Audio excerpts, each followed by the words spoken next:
Bili mo nga ako ng napkin. Kumakautos, wagas. Bakit nanay ba kita? Ikaw nga kung makasuso, wagas din. Bakit? Anak ba kita? What?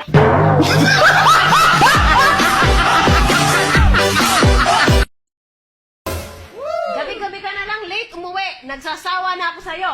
Buti pa, maghiwalay na tayo. Hahamunin mo ako ng hiwalayan? Sige! Hiwalay tayo. Pipi, kanino ka sasama? Kay Mama! Clarity, kanino ka sasama? Kay Mama! Avril, kanino ka sasama? Kay Mama! Sige! Sama-sama tayo kay Mama! Ayos eh! Sa akin ka din pala sasama?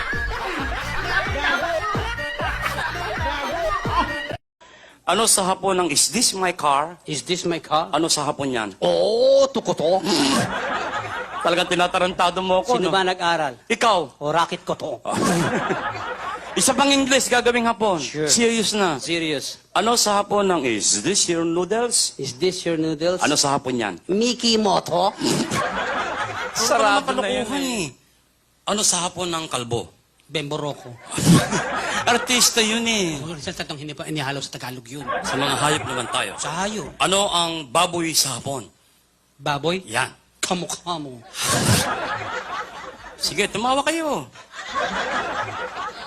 Tataba din kayo, kala niyo. Anong baboy sa hapon? Kamukha mo. Eh, gwapo. O, kamukha ko. Buiset!